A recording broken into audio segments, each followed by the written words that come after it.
वंदे वंदे वंदे।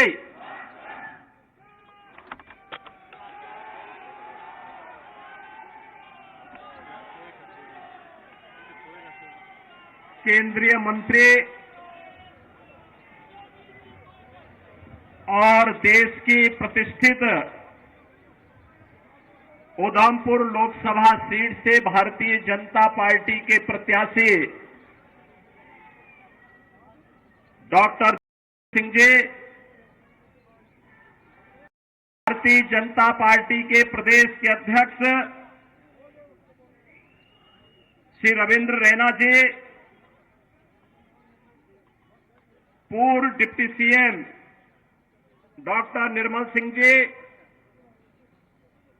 Bharatiya Janata party के प्रदेश संगठन महामंत्री श्री अशोक कौल जी, प्रदेश महासचिव डॉक्टर डीके मनाल जी, प्रदेश प्रवक्ता श्री राजेश जसरोटिया जी,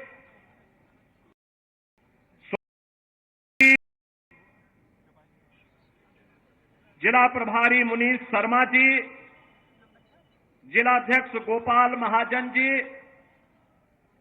भारतीय जनता पार्टी के सभी पदाधिकारीगण, कठुआ से आए हुए मेरे सभी उपस्थित बहनों और भाइयों, आज इस पावन धरा को, जो हमारे सभी आराध्य देवों के साथ ही ऋषि मुनियों की साधना की पवित्र भूमि है, स्वतंत्रता संग्राम सेनानियों की भूमि है, एक भारत श्रेष्ठ भारत के लिए अपने आप को बलिदान करने वाले उन हुतात्माओं की भूमि है, स्वर्गीय बलदेव सिंह जी की भूमि है। इस धरा को नमन करते हुए मैं आप सबका हृदय से अभिनंदन करता हूं। बहनों और भाइयों, कल से ही वासंतिक नवरात्रि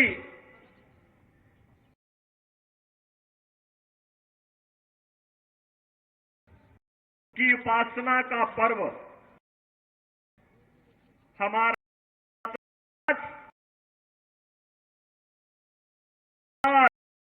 मां भगवती की उपासना करता है। शक्ति अवसर हम धर्मावलंबी को करने का एक अवसर है। मैं इस अवसर पर यहां की इन पवित्र स्थलों को माता त्रिपुर सुंदरी के पावन चरणों पर, यहां के शुक्राला माता के श्री चरणों में और माता वैष्णो के इस धाम को कोटि कोटि नमन करता हूं। महान और महान योद्धा जनरल जोरावर सिंह को भी उनकी स्मृतियों को नमन करता हूं। बहनों और भाइयों, जब जम्मू कश्मीर की बात आती है तो भारत का सिरमौर, भारत का मुकुट हर व्यक्ति गर्व के साथ देखना चाहता है। जब जम्मू कश्मीर की बात आती है तो स्वतंत्र भारत के वे नारे एक बार फिर से गूंजते हुए दिखाई देते हैं कि जहां हुए बलिदान मुखर्जी वह कश्मीर, यही इन्हीं वादियों में नारे गूंजे थे। डॉक्टर श्यामा प्रसाद मुखर्जी ने इस सपने को साकार करने के लिए अपने आप को बलिदान किया था और बहनों और भाइयों, 70 वर्षों तक कोई सरकार निर्णय नहीं ले पाई। डॉक्टर जितेंद्र सिंह जी को आपने चुनाव जिता करके भेजा। मैं जानता हूं 2014 में हम दोनों साथ साथ सांसद थे और तब भी जब भी जम्मू कश्मीर की बात आती थी बेझिझक एक सांसद के रूप में, एक मंत्री के रूप में बोलते थे कि मैं पहले वहां का नागरिक हूं, धारा 370 समाप्त होनी ही चाहिए और वहां का विकास होना ही चाहिए। और आज मैं बधाई देता हूं आप सबको, प्रधानमंत्री मोदी जी के प्रति आभार व्यक्त करता हूं, शाह जी के प्रति आभार व्यक्त करता हूं। आतंकवाद की इस जड़ को सदैव के लिए समाप्त करके आज कश्मीर में यह साबित कर दिया है कि दिल्ली का लाल किला हो या श्रीनगर का लाल चौक, चारों ओर उत्साह है, उमंग है, क्योंकि यह क्षेत्र आज विकास की मुख्य धारा के साथ जुड़ा हुआ है। बहनों और भाइयों, जो विकास है आज आप देख रहे होंगे, 4 लेन और 6 लेन की एक्सप्रेसवे, मेडिकल कॉलेजेस का संचालन, इंजीनियरिंग कॉलेज, यहां पर सिंचाई की सुविधा, हर घर नल की योजनाएं, ये सब हो ही रही है। लेकिन सबसे बड़ी बात ये, पूछिए इन लोगों से जो लोग इस देश के विभाजन के जिम्मेदार हैं, कांग्रेस से प्रश्न पूछा जाना चाहिए, आखिर हमारा हिंदुस्तान 1947 में आजाद हुआ, लेकिन कांग्रेस की सत्ता लिप्सा ने आजादी के एक दिन पहले देश का दुर्भाग्यपूर्ण विभाजन भी करवाया। और बहनों और भाइयों, स्वतंत्र भारत में हमने हमेशा अपना एक धर्म माना, और वह धर्म माना राष्ट्र धर्म। हम अपने राष्ट्र को सर्वोपरि मानते हैं। मेरी व्यक्तिगत कोई भी आस्था होगी, कोई भी उपासना विधि होगी, लेकिन अगर वह राष्ट्र के मार्ग में बाधक है, मैं इसको दरकिनार करके रखता हूं और पहले कहता हूं कि मेरा देश रहना चाहिए। मेरे लिए मेरे देश की स्वतंत्रता, मेरे देश की संप्रभुता और इसकी अखंडता सर्वोपरि रखती है। और इसीलिए आज न केवल भारत एक ग्लोबल पावर के रूप में आगे बढ़ रहा है, अभी तो बहनों और भाइयों आप देख रहे होंगे, अन्य दिनों में तो आप छोड़िए, भारत सरकार के साइंस एंड टेक्नोलॉजी के मंत्री भी डॉक्टर जितेंद्र सिंह जी हैं, प्रधानमंत्री कार्यालय के मंत्री भी डॉक्टर जितेंद्र सिंह जी हैं। कोरोना कालखंड में पहली बार आपने देखा होगा, भारत के वैज्ञानिकों ने यानी दो ऐसे वैक्सीन दिए जो दुनिया के अंदर कोरोना जैसी महामारी की अचूक दवा है, अचूक दवा। आपने देखा होगा, सबसे प्रभावी वैक्सीन भारत ने दी, फ्री में वैक्सीन, फ्री में उपचार, फ्री में टेस्ट, 140 करोड़ भारतवासियों को भारत की सरकार ने प्रधानमंत्री मोदी जी के नेतृत्व में प्रदान किया। और बहनों और भाइयों, 4 वर्ष से फ्री में 80 करोड़ लोगों को राशन की सुविधा, और अगले 5 वर्ष तक ये राशन की सुविधा फिर से प्राप्त होने वाली है भारतवासियों को। आप सोचो, 140 करोड़ में से 80 करोड़ लोगों को 4 वर्ष से फ्री में राशन की सुविधा अगले 5 वर्ष तक मिलना है। और दूसरी तरफ 1947 में भारत से अलग हुआ पाकिस्तान भीख का कटोरा लेकर के दुनिया के अंदर भीख मांगता हुआ दिखाई दे रहा है।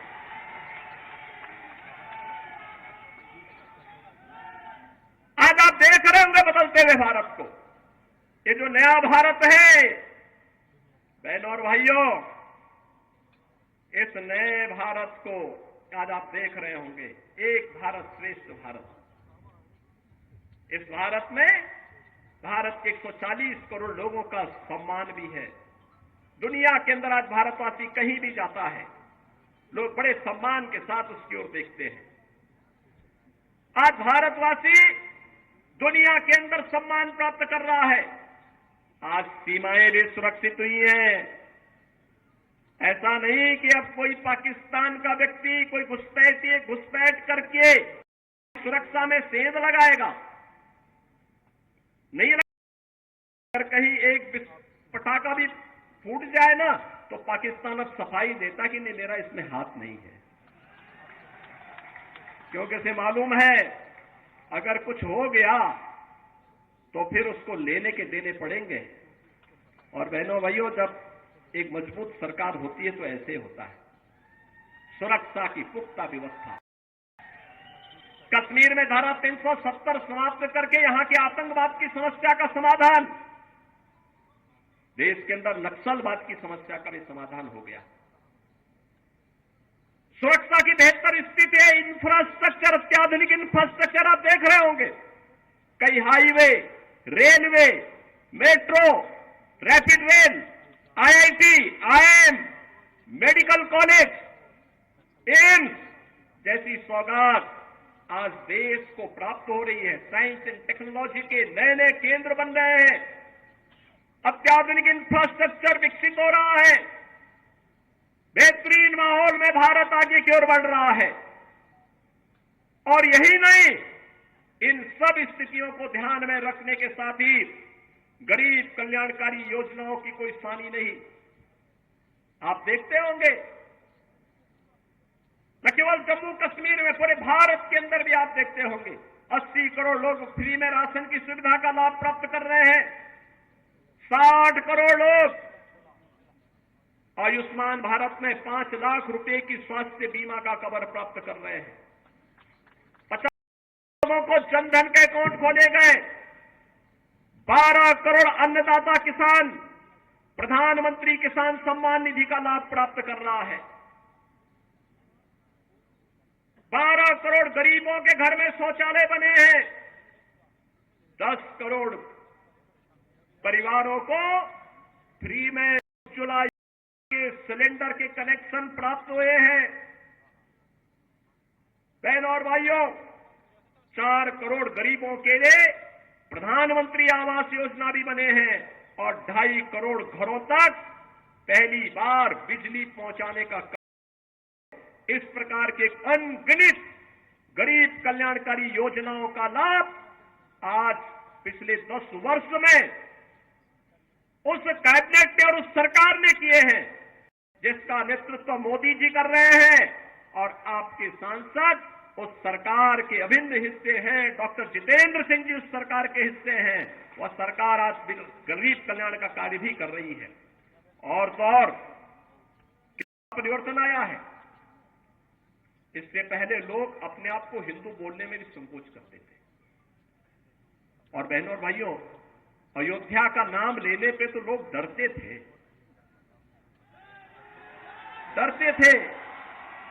मुझे याद है जब मैं 2017 में उत्तर प्रदेश का मुख्यमंत्री बना तो मैं अयोध्या चला गया। लोगों ने कहा, क्या कर रहे हैं? मैंने कहा, क्यों? कहा कि अयोध्या जाने से आपको मालूम है तो कुछ लोग नाराज हो जाएंगे। मैंने कहा, कुछ लोग नाराज हो जाएंगे तो क्या मैं अपनी आस्था के साथ और जन आस्था के साथ खिलवाड़ कर दूं क्या? ये वोट बैंक के लिए नहीं हो सकता है। हमने कहा, अयोध्या में भव्य दीपोत्सव के आयोजन की तैयारी करो। और बहनों और भाइयों, अच्छी सरकार बनती है तो 500 वर्षों का इंतजार भी समाप्त हो जाता है। आज अयोध्या में राम मंदिर का निर्माण हुआ है ना, क्या ये काम कांग्रेस के लोग कर पाते क्या? अयोध्या में राम मंदिर का निर्माण कांग्रेस कर पाती क्या? बहनों और भाइयों, कांग्रेस ने तो कहा था कि राम हुए ही नहीं, कृष्ण हुए ही नहीं। जो एक्सीडेंटल हिंदू थे वे राम और कृष्ण पर ही प्रश्न खड़ा कर दिए थे। इससे बड़ी आस्था के साथ खिलवाड़ दूसरा नहीं हो सकता। बहनों और भाइयों, कैसे इन्होंने अपमानित करने का प्रयास किया था। राम और कृष्ण के अस्तित्व पर ही प्रश्न खड़ा करके हमारे आराध्य देवों को नकारने का प्रयास किया था। लेकिन आज अयोध्या में भव्य राम मंदिर का निर्माण न केवल हो गया है बल्कि आज आप अयोध्या जाएंगे, आपको आज परिवर्तन देखने को मिलेगा। अयोध्या में लगेगा जैसे त्रेता युग का अयोध्या यहां उतर आया है, साक्षात उतर आया है। जब अच्छी सरकार आती है तो यही होता है। अच्छी सरकार आती है, यही होता है। काशी में आप जाइए, काशी विश्वनाथ धाम बन गया है। लोग बोलते थे काशी विश्वनाथ धाम संकरी गली थी, बामुश्किल 5 लोग जा पाते थे। आज 50,000 श्रद्धालु भी एक समय वहां आ जाए मंदिर परिसर में, कोई समस्या नहीं है, कोई समस्या नहीं है। आस्था का सम्मान कैसे होना चाहिए, यह कार्य भी आज देखने को मिल रहा है। नौजवानों के लिए रोजगार की व्यवस्था, जीविका की व्यवस्था कैसे होनी चाहिए, यह कार्य भी आज देश के अंदर बखूबी आगे बढ़ रहा है। और बहनों और भाइयों, यही नहीं, हमें सुरक्षा भी करनी है और देश को समृद्धि की नई ऊंचाइयों तक भी लेके चलना है। इस पर जो कार्य वर्तमान में हो रहा है, ये किसी से छुपा हुआ नहीं है, पूरा देश इस बात को जानता है। आपने देखा होगा, ये देश जब अपनी आजादी का अमृत महोत्सव मना रहा था, आजादी के 75 वर्ष पूरे हो रहे थे, देश उत्साह के साथ जुड़ा हुआ था और उस उत्साह को और दुगना कर दिया था जब जो ब्रिटेन लगभग 200 वर्षों तक जिस भारत पे शासन किया था, उस ब्रिटेन को पछाड़ करके प्रधानमंत्री मोदी जी के नेतृत्व में भारत दुनिया की 5वीं बड़ी अर्थव्यवस्था बना, 5वीं बड़ी अर्थव्यवस्था बना। और आज तो हम इसीलिए आए हैं, सारे लोग आएंगे आपके पास अपनी बात कहने के लिए। कोई जाति की बात करेगा, कोई क्षेत्र की बात करेगा, कोई भाषा की बात करेगा, कोई किसी अन्य बात की बात करेगा। हमें किसी बात में नहीं पड़ना है, बहुत खोया है, अब पाने का समय आया है, अपने देश को मजबूत करने का समय आया है। कठुआ को विकास की मुख्य धारा के साथ जोड़ करके अपने वर्तमान और भावी पीढ़ी के लिए उज्जवल भविष्य देना है। हमारे यहां पे पिछले वर्ष के अंदर मैं सचमुच चौंका था जब मैं ऊपर से हेलीकॉप्टर से देखा यहां का किस तरीके से कोई सोचता था यहां भी एक्सप्रेसवे से जुड़ेगा, यहां भी मेडिकल कॉलेज बनेंगे, यहां पे प्रौद्योगिकी संस्थान बनेंगे, यहां पे कुछ अच्छे सेंटर स्थापित होंगे। जम्मू कश्मीर को तो लोगों ने लावारिस छोड़ दिया था, भगवान भरोसे छोड़ दिया था। देश को किस प्रकार का व्यवहार देश के साथ किया था। बहनों और भाइयों, कांग्रेसियों के व्यवहार पर कोई आश्चर्य नहीं, क्योंकि इन्होंने पूरे देश को अपनी बपौती समझ करके उसको, जब देश के ऊपर संकट आता था, ये लोग देश छोड़ करके भाग जाते थे। किसी भी समय में आपने देखा होगा, या डोडा का नरसंहार किसने नहीं देखा था। लेकिन बहनों और भाइयों, अब हमारे पास वक्त आया है, पिछले 10 वर्ष में जो कार्य किया है उसके परिणाम को हमें और बेहतर तरीके से सामने लेकर के आना है। और इसके लिए तीसरी बार मोदी जी ने आपसे कार्यकाल मांगा है। मोदी जी तीसरी बार देश के अंदर भारत को तीसरी बड़ी अर्थव्यवस्था के रूप में स्थापित करने के लिए आपके पास आ रहे हैं। और इसके लिए मोदी जी के प्रतिनिधि के रूप में आपके लोकप्रिय सांसद और केंद्रीय मंत्री डॉक्टर जितेंद्र सिंह जी तीसरी बार आपका आशीर्वाद प्राप्त करने के लिए आपके पास आए हैं। बहनों और भाइयों, अपनी सहजता, अपनी सरलता, अपने व्यवहार कुशल से न केवल उन्होंने देश के अंदर, बल्कि जो भी दायित्व उन्हें भारत सरकार ने सौंपा है, पार्टी ने सौंपा है, उसका बखूबी निर्वहन करने की जिम्मेदारी उन्होंने जिस तत्परता और जिस प्रतिबद्धता के साथ किया है, वो अद्भुत है, अभिनंदनीय है। और इसके लिए मैं आपको बधाई देता हूं, क्योंकि प्रतिनिधि आपने चुना। उनके साथ संसद में हम लोग जब 2014 में साथ सांसद थे, तब भी मैं देखता था बहुत ही सहजता, सरलता के साथ किसी भी बड़ी से बड़ी समस्या का समाधान कैसे होना चाहिए, इसके लिए वह उस समस्या के समाधान पर विश्वास करते थे। बहनों और भाइयों, आज मैं आपसे यही कहने के लिए आया हूं, आज देश जिस नए युग में प्रवेश किया है, ये सच है, मोदी जी का नेतृत्व है, मोदी जी को इसका श्रेय जाता है। नए भारत के शिल्पी के रूप में मोदी जी का हर व्यक्ति सम्मान करता है। लेकिन बहनों और भाइयों, मोदी जी के साथ साथ आपको भी इसका श्रेय जाता है, क्योंकि मोदी जी को एक वोट देकर के आपने मोदी जी को देश की सत्ता सौंपी, देश की बागडोर सौंपी। मोदी जी को देश की बागडोर सौंपी है तो परिणाम आज आपके सामने है। अयोध्या में राम मंदिर भी बन रहा है, भारत दुनिया की बड़ी ताकत भी बन रहा है, सुरक्षा का बेहतर वातावरण भी बन रहा है, विकास के बड़े बड़े कार्य भी हो रहे हैं, गरीब कल्याणकारी योजना भी प्रभावी ढंग से आगे बढ़ रही है।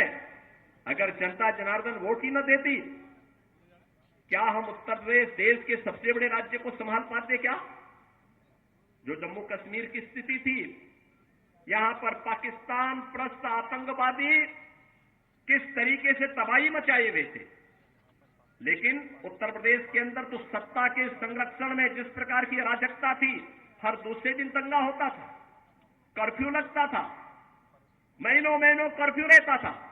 बहनों और भाइयों, 7 वर्ष से मैं आज उत्तर प्रदेश के अंदर मुख्यमंत्री के रूप में काम कर रहा हूं और कोई दंगा नहीं है, कर्फ्यू नहीं है, बल्कि भगवान शिव की कावड़ यात्रा निकलती है धूम धड़ाके के साथ। लोग भूल गए कि कर्फ्यू भी कभी लगता था यहां पे। आप देखते होंगे, उत्तर प्रदेश देश का पहला राज्य है जहां के धर्मस्थलों से जो माइक की चिल्लाहट होती सब उतर गया है, समाप्त। अब वहां माइक की आवाज नहीं होती है, लोग शांतिपूर्ण तरीके से विकास में विश्वास कर रहे हैं। विकास और आस्था को सम्मान किस रूप में होना है, अयोध्या उसका एक उदाहरण आपके सामने है, मथुरा वृंदावन उसका उदाहरण है। और बहनों और भाइयों, मैं तो आज अपने कठुआ के बहनों और भाइयों से ही कहूंगा, आपके यहां प्रथम चरण में चुनाव है, चुनाव के बाद पदाधिकारी अन्य क्षेत्रों में प्रचार के लिए जाएंगे, देश के अन्य क्षेत्रों में भी जाएंगे, लेकिन आप लोगों को फिर अयोध्या के दर्शन के कार्यक्रम जरूर बनाने चाहिए। बनाइए, हमें पहले से बता देना। आज अयोध्या में कोई समस्या नहीं है, कोई समस्या नहीं। जो पहले आज से 7 वर्ष पहले, 10 वर्ष पहले अयोध्या गया होगा, वो थोड़ा संकोच कर रहा होगा। अब अयोध्या बदल गई है। जैसे कठुआ में 6 लेन के एक्सप्रेस वे आ रही है ना, ऐसे अयोध्या के अंदर भी हम लोगों ने ऐसे एक्सप्रेस वे बना दी है।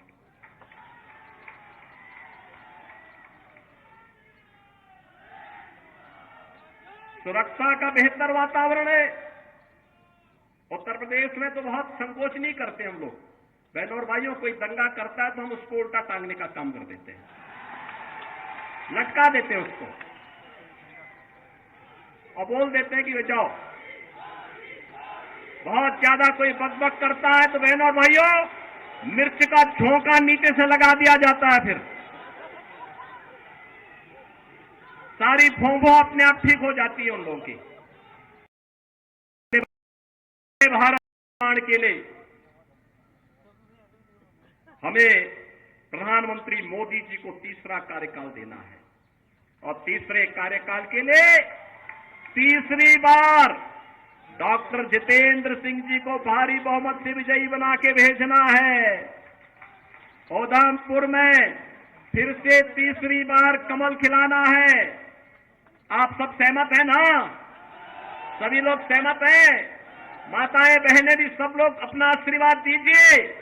लोकतंत्र तो आपका है, लोकतंत्र के जनार्दन आप ही हैं और लोकतंत्र में तीसरी बार आपको ने फिर से भारी बहुमत से विजयी बनाना है। और यह अवसर आपके लिए होगा कि उन्होंने 10 वर्ष में जिस निष्ठा के साथ काम किया है, चुनाव अवसर अपने जनप्रतिनिधि की सेवा के प्रति कृतज्ञता ज्ञापित करने का, कि उन्होंने कार्य किया है व्यक्तिगत राग द्वेष से ऊपर उठ करके, व्यक्तिगत राग द्वेष से ऊपर उठ करके मूल्य और सिद्धांतों के लिए धर्म का निर्वाह करते हुए हम लोग कार्य करेंगे और इस देश से उन्होंने जिस निष्ठा के साथ काम किया, निसंदेह अभिनंदनीय है, स्वागत योग्य है।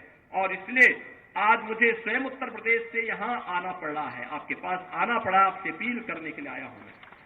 मैं आप सबसे यही अपील करने के लिए आया हूं कि इन्होंने जिस मजबूती के साथ काम किया, उसको ध्यान में रखते हुए भारी बहुमत से उन्हें विजयी बना करके एक बार फिर से यहां पर कमल के फूल को वही आप फिर से करिए।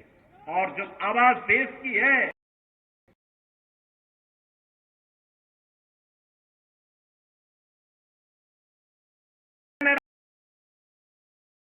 था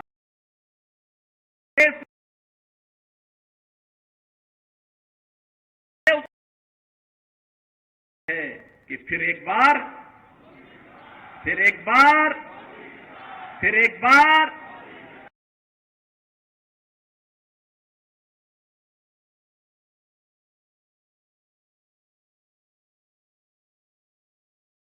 देखो,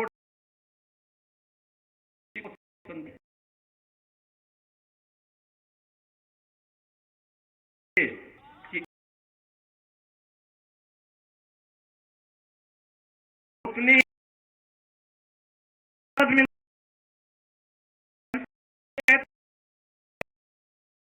जिम्मेदारी दी है, अब तो इस कार्य को मुझे यहां कराना ही।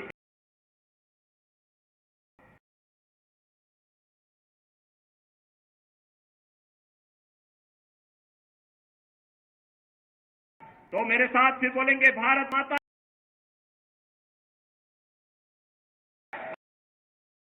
की वंदे।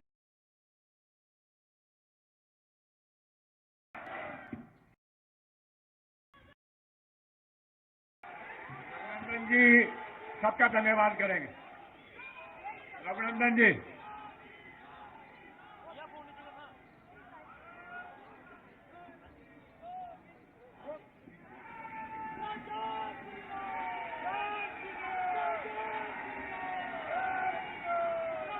भारत माता की, भारत माता की।